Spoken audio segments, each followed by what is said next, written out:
lamdam asida athuba matamda tangdu laitaba purau amadi achumba wayal fanghalu haibana chingba demand tawraduna all manipur nupi marup manipur state council na ngasi wakat khongjang jangsen khrei bt rota laiba irawat babanda chathakiba khongjang aduda nupi marup ki khongjang loi singna makhuta play card amadi kholau kya lauduna khongjang jangsen khi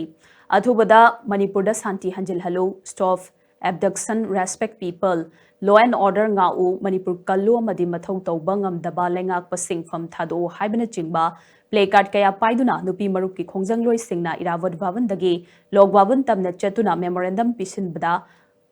khongsan ba horakpada police na khongjang loi sing adu mafam aduda thatuna thingki maduda khongjang loi singa police ka ngai hak chinda pawdana duna muknangki tungda phibam adu lakshilaba matung khongjang loi sing adugi maraktagi mihut khara khangatuna governor da memorandum pisin bajatki mifami pungi thabak sing lakshilu terrorist sing lakshilu amadi leibak senba thungna law and order nga u haiba banner makhada changsim ki bangasigi wakat khongjang aduga mari leinana all manipur nupi marup ki president sanjanbam sorojini na hai lamdam asida thokliba irang asi chehi ohum henjilaklei irang asi horakpa matamda legang na irang asi lakshin na bakari su tawbangam khide irang asi kanagumba kharana thokhange haina thokhanba irang amani haibagi chingnaba miyamda faure irang asina maram oiraga mioi lising humfu hena lanjena duna awaba phibam amada leidi irang asigi manungda tangkak ki oina mihat mipungi thodok kaya ma thoktuna leirakli handakta ikui kuidana trong laubida yamna ningba kaiba thodok thokhi haujingna muk naga amadi kuki gi marakta unkhatna bagi thodok thoktuna micham kaya fajinduna thambagi thodok thokli oiriba phibam sing asida lengak asina miyamda achumba wayal phangandana thamli lengak ki asigumba thong asi mama oibi singna pende miyamgi punsi amadi lanthum ngak pangamloidaba oiragadi lengak pasing pham thadok pirok aikhoine state lengakta thazaba laitre maramasina aikhoine taliba demand sing asi india lengak ki mahut siliba governor da pishinaba phirep laubane governor da memorandum asi khuchinaduna state asida oiriba phibam asigi matangda wakatpani haina mahangna makhata ki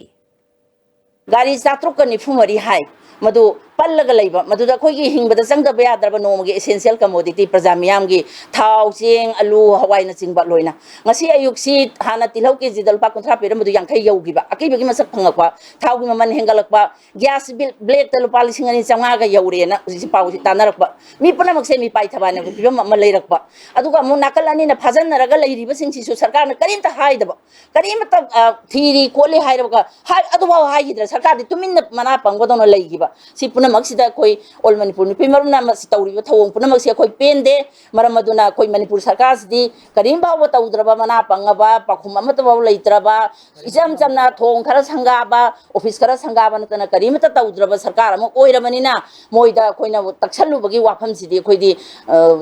yam lapna thamgre aduna thabak se gambiroi daba leiraba praja gi punsi musung lan thum se ngak pa gambiroi daba leiragadi pham thadok piro haiba demand se koi tawdana lai hoji su dum tawgini aduga ngasi koina memorandum asidi bharat sarkar gi mahut sillaga sida phambiriba lok bhabanda koi manipur gi governor da koi asigumba memorandum si pijaraga mahaka wari saraga mangondo ina wakat sarage haidana koi thorang si tawjariban